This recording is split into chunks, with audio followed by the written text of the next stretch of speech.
not just to the marketplace, but your employees and your value system, which basically become the tracks on which our trains of behavior run. These are the things that guide us, and these are our internal laws that govern how we run our businesses day to day.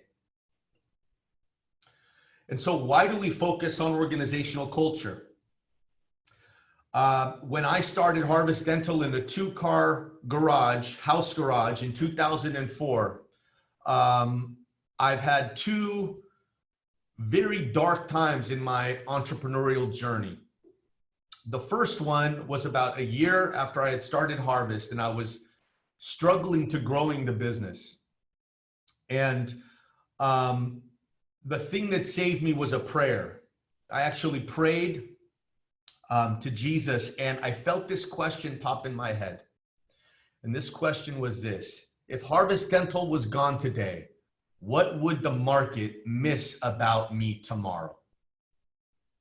And we're going to imply that principle because I am the proof that by answering that question, you will create an opportunity to grow in aggressive fashion and very, very quickly.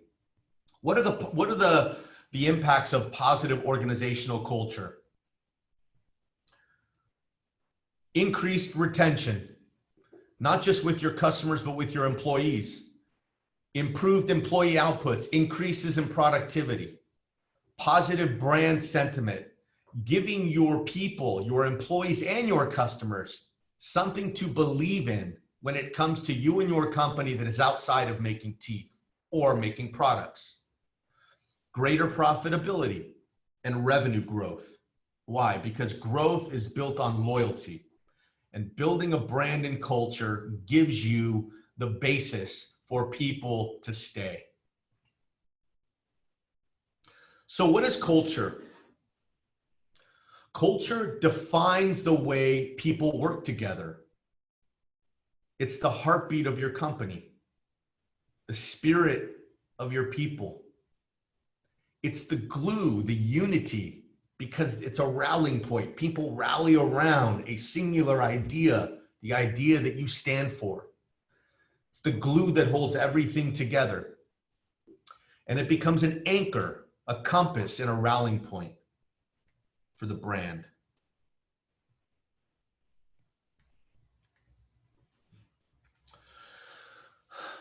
Having a strong culture means everyone within the laboratory has a clarity of the vision and creates energy towards the mission of the owner of the lab or the CEO. Culture is about energy.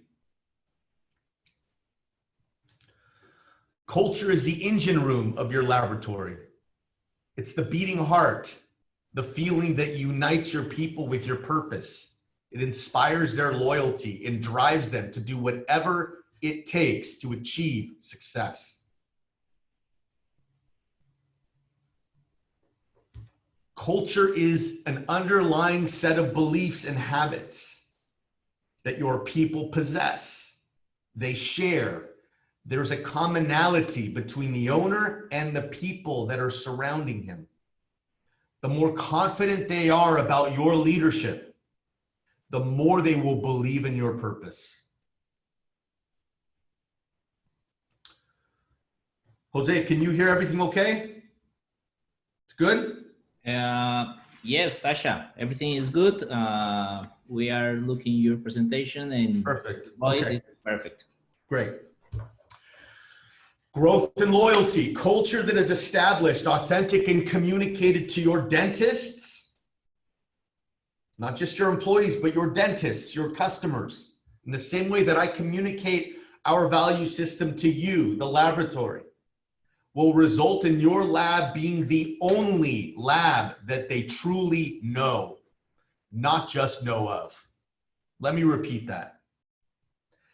This gives you the position in the mind of your dentist that you become the only laboratory that they know, not just know of.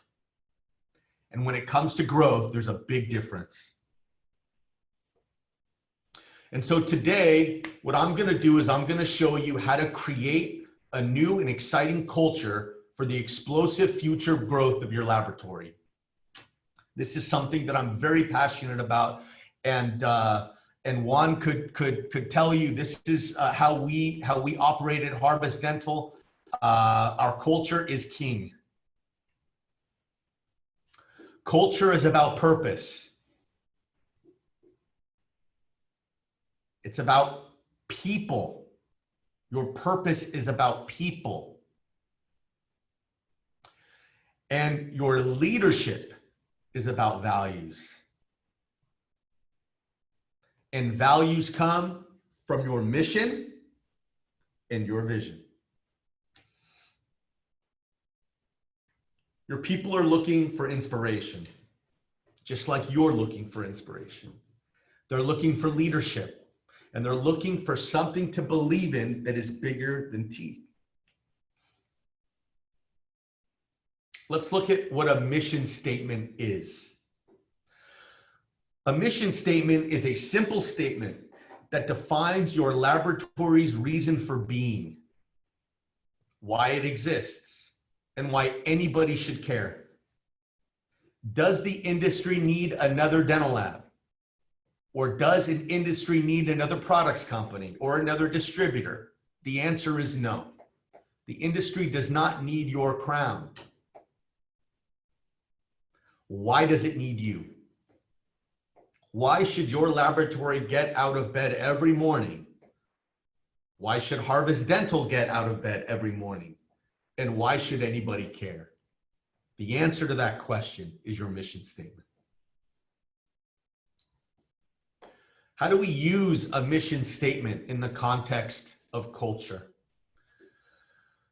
It's to communicate our purpose and direction, right? First to our people, second to our customers and partners, and third to the industry at large. Why do we exist? Who do we serve and how do we serve them?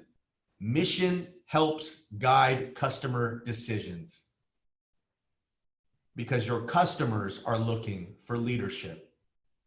And most people communicate what they know and are most confident about themselves, and that is what they do. We make teeth. Your customers are looking for somebody that knows why they exist.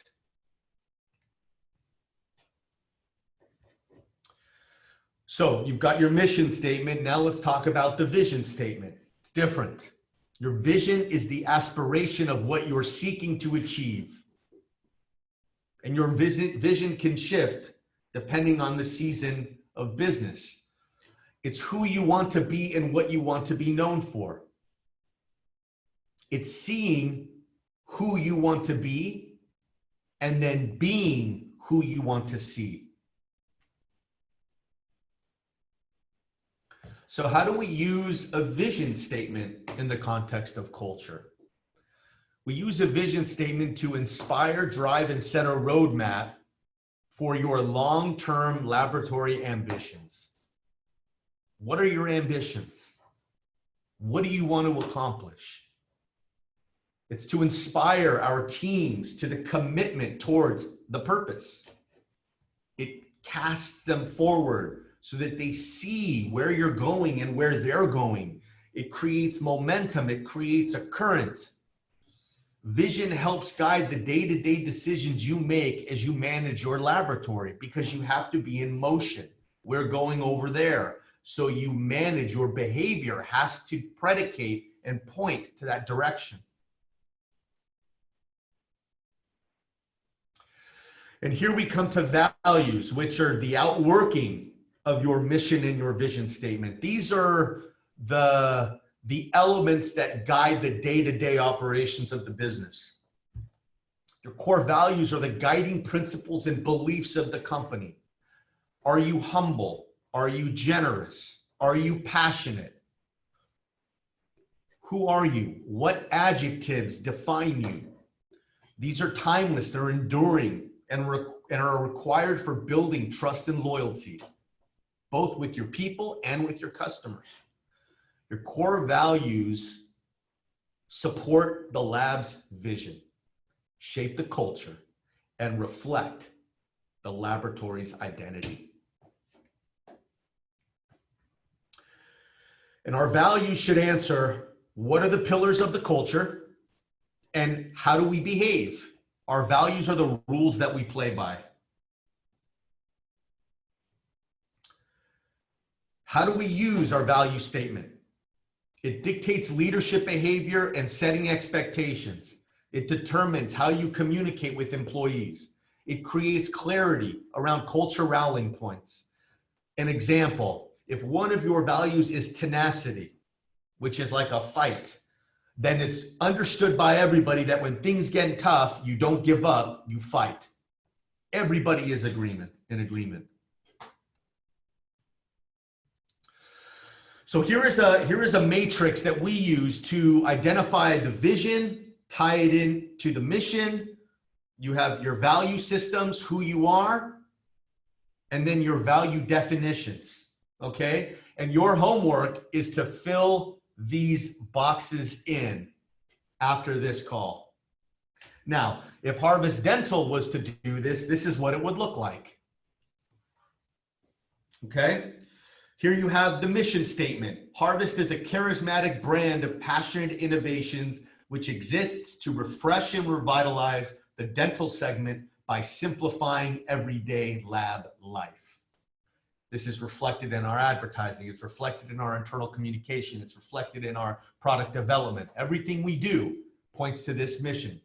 What's the vision? Who do we want to be every single day? What we want to be is we want to be refreshing. And to do that, we have to intercept and own moments that matter in the life of our customers by meeting our customers at the intersection of clarity and surprise. Clarity because they learned something new about us, and surprise because they didn't expect it, and inspiring for the reason of inspiring dental technicians to do their best work. This is the vision. The value system is to love, right?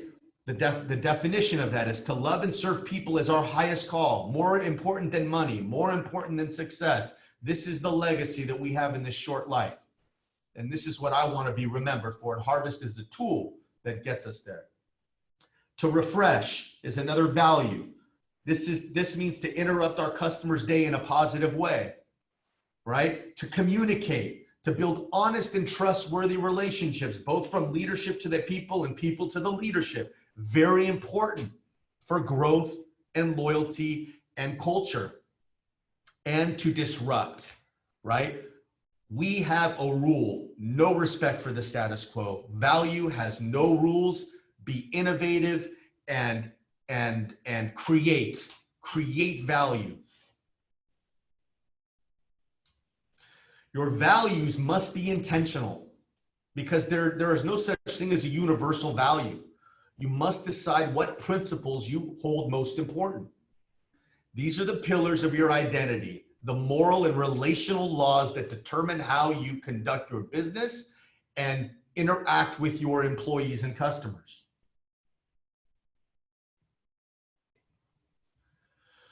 So how do we operationalize our vision, mission, and culture and values? How do we embed them into the fabric and the DNA of our businesses? Right? These are the tools that help you live and run the day-to-day, more than framing and putting them on a wall. Okay? You use your mission to guide and direct. You use your vision to inspire and to hold course. And you infuse your values into the practices and find ways to instill and reward the people who are doing a great job fulfilling them in the day-to-day. So internally, right, we include these values in our HR materials, our human resource materials, our job descriptions, right? We use values in the interviewing process to shape questions and get inputs to understand, do we have the same DNA? Right? We make these part of our onboarding process, right? When we do hire an employee. And then the leadership leads by example, and then we reward value-based behavior. externally to the marketplace, to your dentist. Use your vision to set growth agendas. Allow that to be a vision, part of your vision statement. Where do you want to grow? What do you want to accomplish? Think about how the values may shape and how you interact, how they shape the relationships with your partners, even your supplier partners, right? Include them in your brand materials, your proposals, in your language, when you talk to your dentist, right? Pick a value and figure out a way to humanize that value, and share your values as they guide you in your social media content. Your social media content should be a reflection of a particular value. So let's look at some tools that we use to build culture. The truth is that we all spend 90,000 hours at work in our lifetime. What does that mean? That means that if we are not happy at work, we're not happy, period. A strong culture is proven to enhance happiness in the workplace, and nearly 80% of the people who work would say that culture is more important than an increase in wage.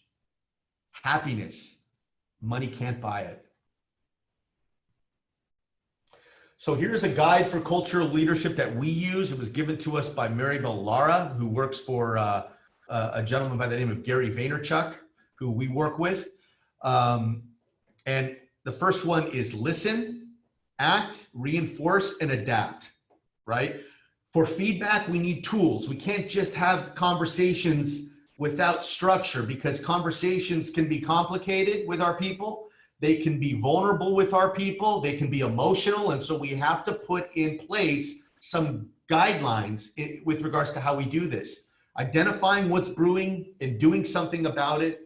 Being hire leaders as role models, very important. Constant and consistent internal communication. Communication, key. And accept change as a constant and be prepared to adjust as needed. How do we nurture talent and leadership in the adoption of our vision, our mission, and our values? It's important to take great care in selecting and nurturing the people who are brought in to what we are building. Remember, you're not running a lab. You are building a movement. You're building the movement of a big idea that you believe in. It's your contribution to the world. You need the people on your team who also believe that, because they are the soldiers. These are the people you will need to be able to count on to help you scale your culture as the business grows. You want to make sure that your people know your intentions for them. In other words, if you see that they have a leadership capability, communicate that to them. I see the opportunity for you to become a supervisor one day. This is important. Or you are one of the people that really understands what we're trying to build here. Like, I'm going to rely on you, okay? I want to rely on you. These are important things to communicate. When you meet people in your industry, always consider if they might be a good fit to what you're building, because people that share the same values as you, it's scarce, it's rare. Take Juan David Herrera, for instance. I've known Juan David for 10 years. And I've always felt like he understood the brand. And the moment that there was an opportunity for him to join, or for him to join Harvest, I was already on top of it, because I already knew, I had already identified that this guy gets it.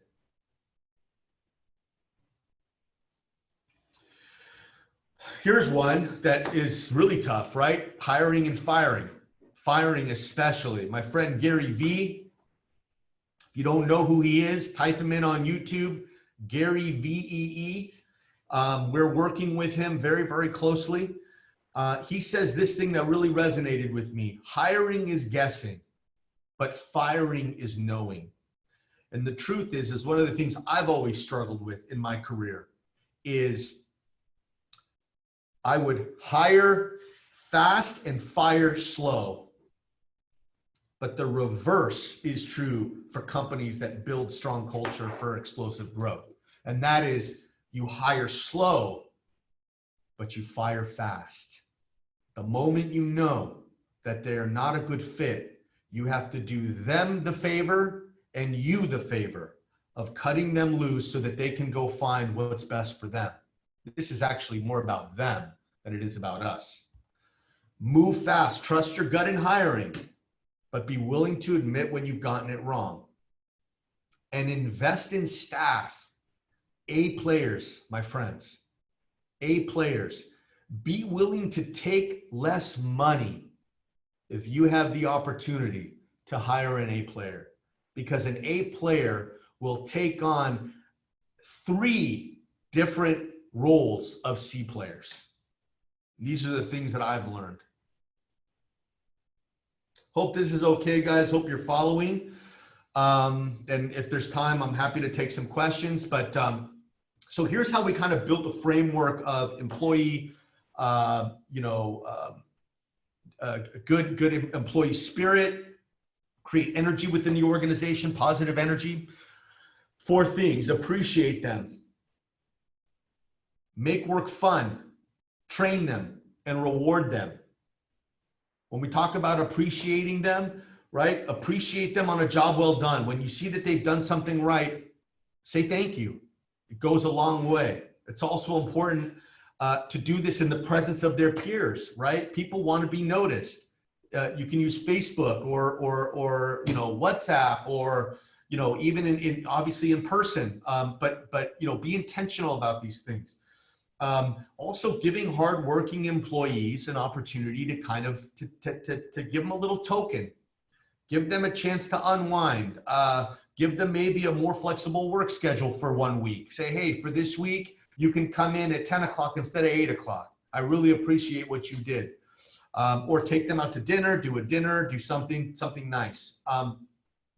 Training, invest in your technicians. Right? Expand their knowledge and their skills. This taps into something called self-actualization, which is actually one of the needs of a human being to be happy, to feel like they're growing. This is important.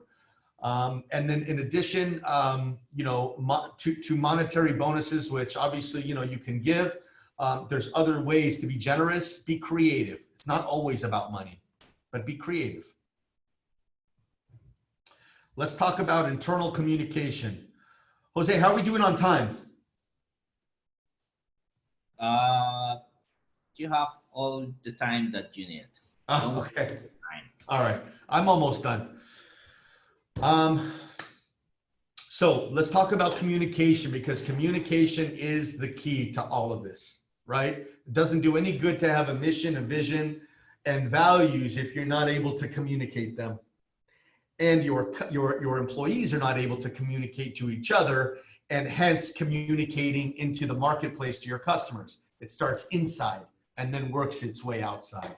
We can't pretend, we have to be, right? So the role of communication is about sharing information and also about collecting data.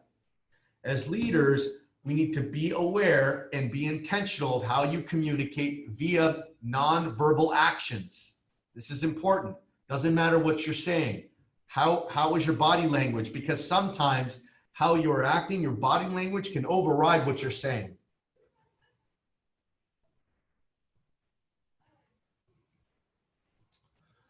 Right? Building a feedback-rich culture, right? Safety and trust. Get to know employees on a personal level. Talk about emotions, embarrassment, disappointment, excitement. I've had deep conversations with every one of my employees, and even more so my leaders. Very vulnerable conversations. It could have been something that I said. It was how I made them feel. They were honest with me. They talked to me about it. It's creating a bridge of trust, right? And give employees the power to say no to receiving feedback. I mean, I don't always have all the right answers, and you have to allow, your employees to either challenge what you're saying, because again, we're humans, and that's the thing. It's not, leadership top down, right? Most companies operate like this, right? Where you have the leader, then everybody underneath them. What we want to do is we want to turn it so that it's like this. So it's a sideways arrow. You're leading in a direction and you have everybody behind you, tucked in, pushing in your direction. Balance. Provide positive feedback and do not follow with negative feedback. Don't start with negative feedback. Positive feedback. Bring an adjustment that could seem negative, and then reinforce it again with positive. Positive, negative, positive. Okay? Normalcy. Don't wait until a certain time to give feedback. Address the situation in real time.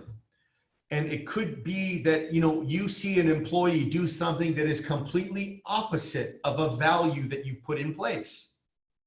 Don't wait to address it. Call them in. Remind them of the value. Show them what they've done and how they maybe could have done it differently. And leadership accountability. Communicate that giving and receiving feedback will be an ongoing goal for the organization. Get them used to the fact that, there may be some talking tos, right? And, employees and employers, right, feel uncomfortable sometimes in those situations. But, you have to allow and give the invitation and opportunity for your employees to, to give you feedback. And so at Harvest, I have an open door policy, and anybody is open. I'm accountable to everybody. And so somebody say, you know what, Sasha, I didn't think you handled that real well. And you got to listen to it and take it for what it is. So internal communication, the Harvest model, what do? We communicate our mission statement, our vision statement, our value statement, right? I communicate strategic direction. I communicate business updates. Actually, the whole team does this, not just for me, but the leaders. New business wins, new exciting opportunities, things that were positive, right? Every week. Financial updates, right? I share with them the revenue. I tell them everything. There's nothing I hide here.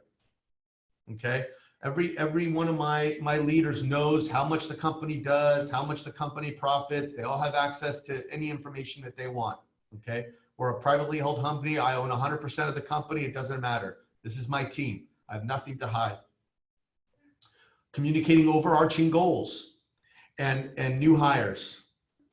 And so who can communicate these things? The leadership should always be present during these announcements and establish an open door policy for those who have questions afterwards. Transparency breeds trust. Be transparent with your people. You'll be amazed at at how they respond back to you. Honesty and transparency leads to employees feeling more secure in their work environment, which leads to a happier work environment.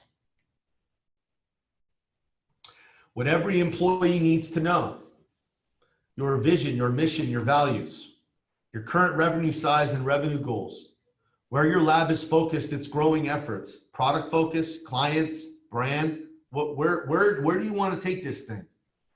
It's important so that they know how to get behind it.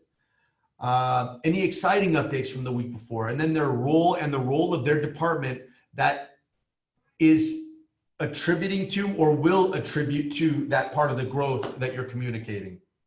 Let them know that they're going to be part of the success story. And so as we wind it down here, let's look at some feedback resources. These are ways that can help you in these kind of one-to-one communications with employees. Be straight to the point. We call this radical candor. And the purpose of feedback is to help help people achieve more success. Creating strong feedback, means that, it's giving it, it's soliciting it back, and it's encouraging it between others, right? Being to the point is the ability to challenge directly and to show that you personally care. Challenge and care have to be on equal ground. And the feedback has to come with equal energy. Be kind, be clear, be specific, be sincere, be current, do it at the right time, and make it actionable.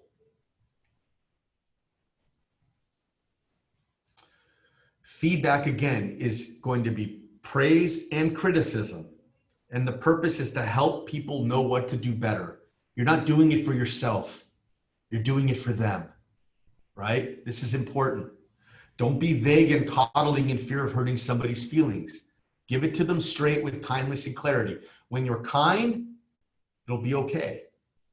If you're not kind about it, there's going to be some hurt feelings. And assure them that you have their back. This is very important. People want to know that somebody has their back. Be humble. What I've learned in my career is that pride disqualifies me from caring personally and challenging directly. Make sure you're humble.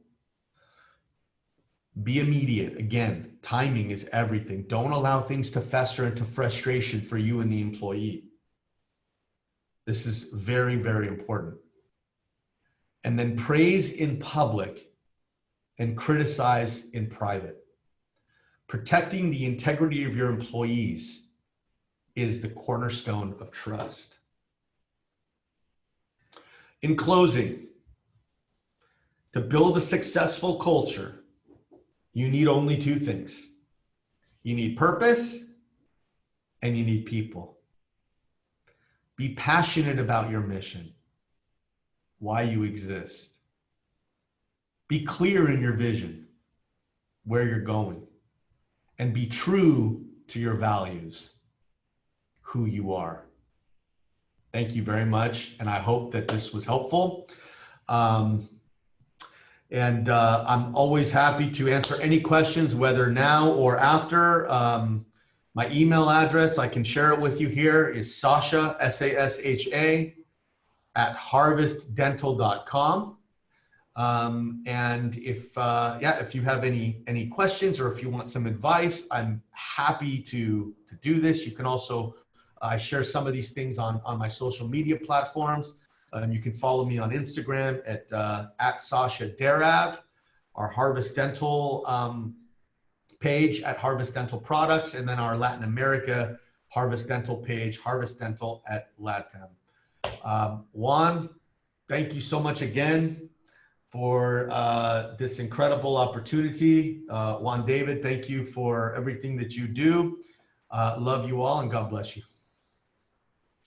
Oh, Sasha, thank you so much for your presentation. And we have some questions. I don't know if you can open it. Let's see. You can read it. Yes. Okay. For some reason, I'm not seeing.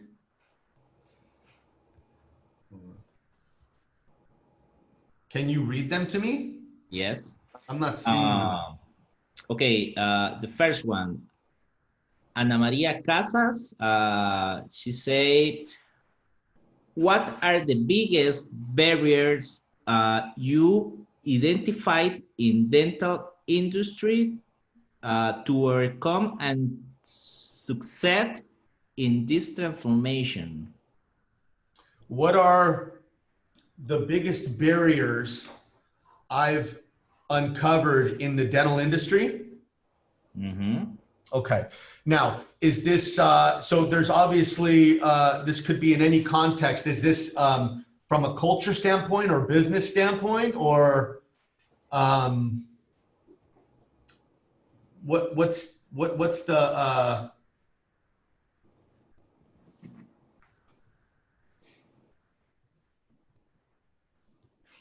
just to make sure that I answer the question correctly. Oh, here, question and answers. Hold on. What are the biggest barriers you identified in dental industry to overcome and succeed in this? Oh, in this transformation. Got it. Okay. Great question. The first, I would say the biggest barrier was myself, my insecurity. my fear of hiring people that were smarter than me. You know, it takes incredible, what I found is it takes incredible humility to unlock a freeway of information. And that's ultimately what we're doing, right, when we build culture. So I would say, firstly, my own insecurities, my own pride, my own need to be right, you know, using my owner status as pulling, you know, rank, if you will. I would also say mindset of my people. You know, obviously when you make a radical infusion, there's an element of just the nature of resisting change. And what you're doing and what we're doing is we're initiating change in our organizations. And so what I would recommend is to have a weekly leadership meeting, you know, identifying, you know, the 5 values, let's say, that your organization is going to live by. And then, you know, in every one of those meetings, massage one of them. The other thing that I would recommend is to do a deep dive interview session with each of your employees and ask them what their values are. Ask them to list maybe the 3 values that mean the world to them. And if you can create a value system that has attachments to your people, this creates the easiest and most the clearest way to creating culture. I hope that answered your question. Okay. Are you looking the other questions or not? Yes, I am right now. Okay. So Edwin Vivas, how would you lead a market in countries that are price sensitive? That's a great question. And I have to answer that question even based on my own country, where you know, we have the same issues. And to be honest with you, there's only one way to do it, in my opinion. The first thing to understand is the race to the bottom is a place. It's not a universal thing. It's a mindset, right? And what you have in this place, this race to the bottom, is you have companies that only know one thing about themselves, and that is what they do. And because all they do is communicate what they do, the only differentiator they possess is price. And so the only way to live outside of that territory is to communicate why you exist, and in that create a value that is more valuable than what you do. And we do that through behavioral innovation. It's very difficult to innovate an Emacs crown, but it is very easy to innovate your behavior, because you are the ultimate innovation, right? You have a thumbprint. And so it's, for instance, an example would be, you know, creating a relationship with your dentist that your dentist cannot afford to lose. And if each of us look at the brands that we're attracted to, or the companies that we're attracted to, let's just use Apple as an example, right? We're willing to pay an additional $100 for the Apple EarPods versus the one that you can buy for $45. Why? Because this represents something more than sound. And so it's taking these values, and that's why they're so important. It's taking these values and it's then manifesting these values into the marketplace. I'll give you an example. Generosity as a value is one of the most attractive human traits that exists. And if you want to manifest this, what you would do is if one of your major customers, one of your major dentists who gives you most of your work or a lot of your work, sends you a case, you tell your front desk, you say, hey, when you're ready to invoice this, actually don't send it to him. Send it to him, actually send it to him, but put a copy of it on my desk. And then when you get in to your desk and this invoice has already gone to the customer, and maybe it's $200 worth of work or $150 worth of work, what you would do is you would then call the customer or your dentist and you would tell him how you were just thinking about him and how you really appreciate the work that he's given you over these years in the relationship, and that, actually you saw his invoice, it's already been sent to him, but you'd like to do this one on the house for him and give it to him at no charge. Maybe it costs you $100, but you've just gained $100,000 in brand equity. You've just moved your laboratory into a different light. You've moved your laboratory from here, to top of mind, right? And the thing about generosity is that generosity only exists when you do something that you don't have to do, number one. And number two, if it costs you something. And the fact that you allowed the invoice to go first means that it cost you something because you didn't have to call him. The fact that you were intentional means the world to him, and he won't forget that. And so if you can create relationships that your dentist cannot afford to lose in the category in their mind that you live in, where Apple lives in this category in my mind, when it comes to computers or a phone or whatever, your dentist is a human. He has multiple boxes of categories in his mind, and just one of them is dental lab. If you can win that box, you win. Hope that helps. Would you mind to send over the presentation? I would love to, Diana. No problem. I will send this as soon as this is over. Barriers in cultural leadership. Again, the number one thing when it comes to cultural leadership is going to be the people that you hire. This is very, very, very important. And so it's so important now that we have the time to invest in this infrastructure of DNA, because then it becomes a lot easier to match DNA with the culture. When you have people who are hungry, this is who I look for. I look for people who are hungry. I look for people who are creative, right? They look for ways to solve problems. And I look for people who are kind. If I can see these three people, these three,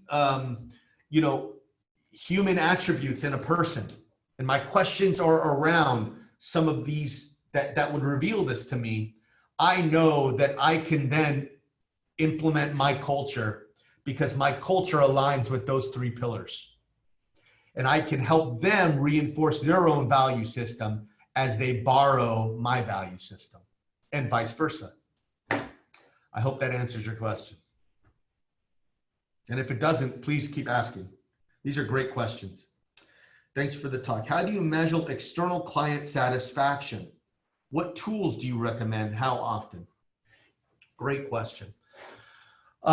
Look, obviously surveys, we can be creative in the way that we do it. And so, the best way to conduct a survey is through invitation and permission.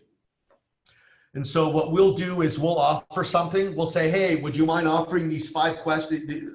Would you mind answering these 5 questions? And in return, we'll give you a free package of Super Peg. and and your questions would ultimately be around, what would you, if you could define 3 values as to who we are, what would you say, right? How would you define us? Because ultimately, our definition as a brand and as a culture, it's not my definition, right? I can't define it, right? Is it in the same way? I can't tell you if my products are the best products in the market. I could never say that. Only you could tell me that. And so my products are defined by you, and our cultures are defined by them, right? They're the ones that are ultimately going to say, Sasha, you say you're this, but this is who I see that you are. And so understanding that through a very short, concise survey that offers them something in return as part of that invitation and permission, I think would be a good thing, and that's worked for us. So how often? Maybe once a quarter, once every 3 months. I would send it to send it to your 80-20 customers, that 20% of your customers that account for 80% of your work, which give you a real indication as to how you're doing. And I think you can then kind of take that as a rule of thumb to say, yeah, we're doing okay, or we need help in these areas, or wow, that's interesting. These 3 values, none of them are actually in our kind of corporate value system. Maybe we need to reassess that. Maybe actually this is where our authenticity lives, and you can make an adjustment there. And I would also do this with your employees as well. Ask them how they view the brand, how they view your culture. I hope that helps. Anna Marie Casas, what are the criteria you use to evaluate new market opportunities, and where is the uncertainty out there? What are the criteria you use to evaluate new market opportunities? Okay, so for us, we're a products company, and so we obviously have a methodology of launching a product. And the first thing we do is we identify categories that are neglected. So you could also use this in a value situation, and I'll make the parallel for you. But so what we'll do is we'll look for a category that's neglected, and we can utilize Super Peg, our ceramic firing putty stabilizing paste, as an example.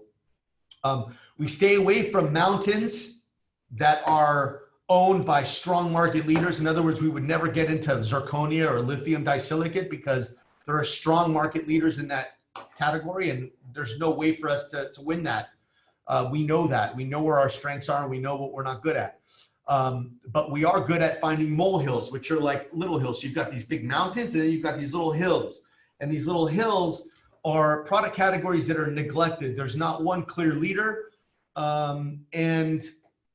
There's maybe 5 competitors. One person came into the market maybe 10, 15 years ago, and then everybody kind of copied him. And so every peg putty was the same. Every peg putty that you used had the same ingredients. So you fire it, it became hard inside. They had to sandblast it out and clean it out.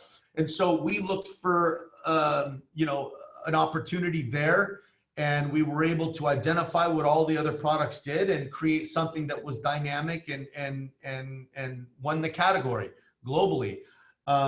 This is a way that we would approach a market opportunity. But it comes to creating value. Value is a product, and people don't realize that. Inspiration is a product. Inspiration and value, they need packaging and they need distribution, right? And so this is how we look at value. This is how we look at inspiration. And so, how would you package value? You would find what we call market conventions. Basically, it's a mindset, and it's a habitual mindset that everybody behaves in the same way. An example, if I were a dentist and I were to call your laboratory, Anna, or your distributorship, and what would the greeting be? if I call you and I call 5 other dental labs after you, do you all sound the same? When you pick up a case or deliver a case, what does that look like? Do you all look the same?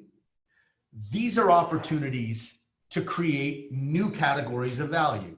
Again, if you think about value as a product, it needs distribution, it needs packaging, and it needs distribution.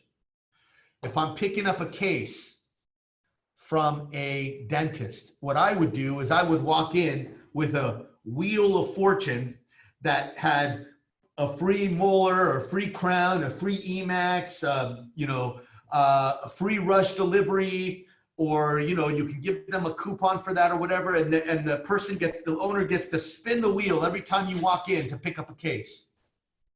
What are you doing? You are separating yourself in that moment, and you're moving your laboratory into a different light. And again, behavioral innovation. Behavioral innovation. There's one other thing you hear in this talk: behavioral innovation. Create value, treat it like a product. It needs packaging, it needs distribution. I think that's all the questions I have. Anybody else have any other questions?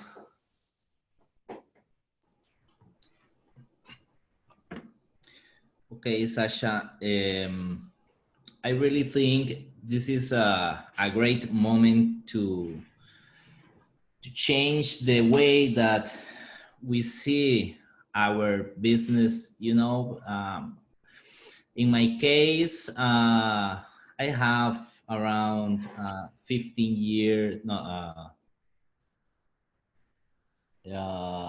13, 16 years around being a dental technician, and always is the same thing. I studied in the university and I learned how to make teeth, but not how to have a business and how to have this participate with my clients. And it's very important identify what we are doing, what we want, and what we want transmit our clients, and why we are different to this case to other laboratories. Sometimes, or I think, we never think in these things because nobody teach us to see this part of the business. But I think in this moment is very, very, very important. I think the market going to start in zero again. Yes. And we have to refresh all that we are doing and start again. Yes. And start again with a new soul, a new way to see the things, the way to think and the way to feel. Yes. All this that we usually do. Very important. And this is going to be the difference between the companies that win and the companies that don't. This is no joke. This is a very serious crisis that we're in. And the market is not going to respond the way that we are hoping it's going to respond. There's going to be a very slow roll into seeing the dentist seeing patients again. And so there's never been a greater opportunity, though, to actually leapfrog your competition. It's very difficult to be heard when everybody's yelling. It's very easy to be heard when everybody's rolling out of bed, but you come out with energy. And so as you define these right? New pillars of purpose. And you begin to create your marketing, your new marketing collateral, your new marketing materials. Look, we're working on all kinds of things right now. We're not staying still. We're working on, I mean, and you said it perfectly. It's harvest before is dead. Zero. I have, Harvest 2.0 is next. Yeah. I think I think like you, because in this moment I can talk with many people around the world in this moment, and everybody is afraid about the future. What is going on, or what's come. But I really think this is the best time to stop, take a look, and think what we want to do in the future. What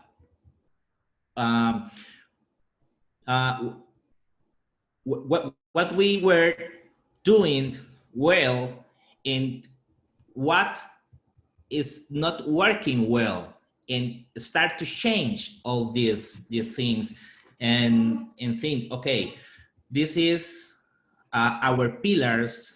We are very strong in this point, and we have to work and be better in this situation. For example, how we communicate with our clients. What is the way that we are making our crowns or bridges or whatever, and how I can be better, and how I can give a better result our customs, and much important, our all the people that work with us, and how we can be there for them. Yeah, perfect. I couldn't say it any better, man. You know, again, those that are going to be successful have to be on the offense, right? Not on the defense, but you have to be risk adverse. So you know that there's risk as well, but you want to be on the offense. And like I said, I mean, the positivity is important. And I believe in everything that you're saying. This is exactly the way that we're looking at this. It's looking at the opportunities that could only exist with a stop, because we're too busy to do it all the time in the regular day-to-day operation, right? And it's exciting, to be honest with you. I'm not fearful at all about the future. I'm not fearful at all. It's in God's hands. I trust God with all of my heart. So whatever it is, it's okay. But I also feel that I'm a startup again. I have this entrepreneurial, the confidence, the fear, the uncertainty, the vision, and it's forced me to become like a young kid again, with a white canvas, just a whiteboard, and now I get to create anything that I want. Yeah. And I think the same. I feel so like strong in this moment, and like you say, I'm just thinking in what we can do better and different, because we know that the market don't stop, just is a little slow, or so slow, but we have the new opportunity to start to grow again. But the most important, in my case, that I think this is like a new beginning, but with all the experience that we have, all the that we were doing in the past, and we can be better and we can start again. I feel so strong in this moment. I feel that we can do a better future for all us in this moment. It's just a bad situation that we're going to superate. Yeah. Well, this is incredible what you're doing. This was a really nice put together seminar, and I think it's great. And I'm very happy and honored that you shared it with me, and that I was able to share some of the things that I'm passionate about. And what can I say? If you have any questions or anything, Jose, you know, I'm always there. So. Okay, let me see if we have some new questions.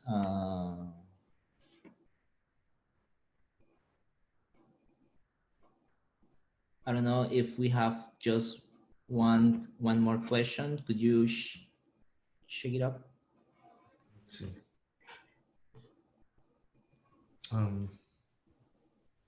Okay, so open. Oh, okay. Yes, we do. Alyssa Solano, make the difference. Yes.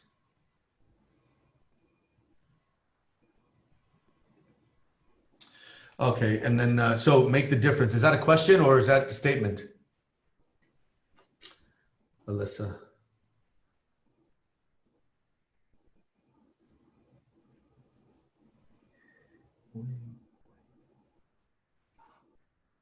Okay, I'll move on. I don't know if that's a question or.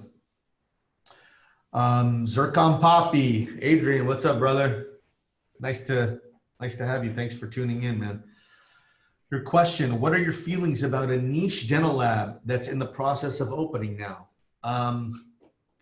Man, it's amazing. I think it's great. I think it's a great opportunity. I think that you know, again, you know, starting the way you want to finish. You know, going through kind of the process outlined in this presentation, identifying, you know, the reason for being. You know, obviously you're, you know, you understand our brand, I think, pretty well. And so there's a reason why you understand it, and you need to reverse engineer that. You know, look at what we're doing and copy it, right? Deploy it. Use the tactics that, you know, beg, borrow, and steal. Use tactics that you see other companies using that you respect, and utilize that. I think that there's an incredible, you know, here's the thing, and I'm going to say this, and I'm very, very, very strong about this truth. You know, marketing is about communicating to the edges, not the mass. And I think what happens is that a lot of companies, they fall into the trap of communicating. If you have a bell curve like this, everybody communicates here because this is where the market is. This is where the volume is. This is where all the orders are. Harvest Dental actually markets here. We market to the edges. We're not for everybody. We're only for those who believe the same things that we believe. We get the price. You know, we get a fair price for our products. You know, we obviously can't give our products away, and at some point we can't compete with everybody. We know that, but that's not the goal, and that shouldn't be the goal for you. So as a niche dental laboratory who's opening now, you need to focus on the edges. That's why it's so important to develop your value system and your brand, kind of your brand architecture. And maybe that's another one that I can do down the line. Is developing brand architecture, how to communicate brand, you know, in a more systematic way. But, you know, at the end of the day, I wouldn't wait. I would, you know, I would continue, and I would continue at full force. Go all in, dude. We're all in the same boat right now. Neither of us have businesses with revenue. So, you know, we're all starting from scratch. And that's the point. The point is that those that are going to win this are going to take a start from scratch mentality, because that requires energy, and energy is what people will see when everybody else is sleeping. Wish you the best, man.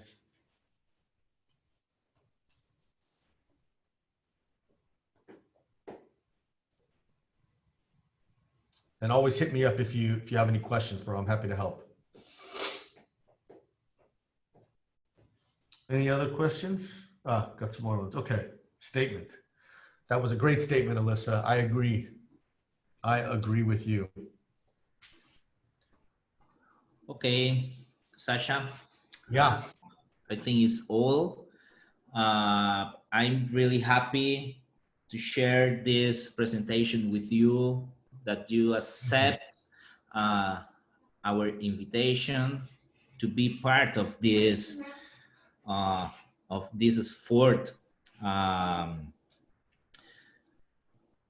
I just have to say thank you.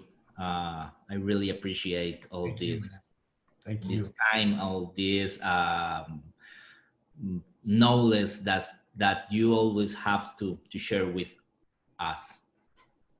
Anytime, and you have any other questions, again, you can send them to my email. If you want to, if anybody wants a copy of my presentation, send me the email, sasha@harvestdental.com. And then Jose, if you have this with the audio, if you can share that with me, that would be wonderful. Okay. Actually, all this is I don't know the word in English. Recording.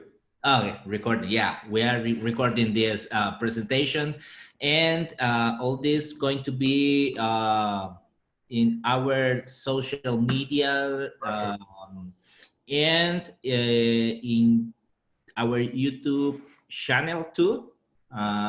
But obviously, I can share this with you. We have to prepare some things, and we want to subtitulate all this presentation and then publicate again. Well, I think this is going to be, this isn't going to be the last time you're going to do something like this, huh? This is going to be this is the new world we live in now, right? Yeah, yeah, for sure.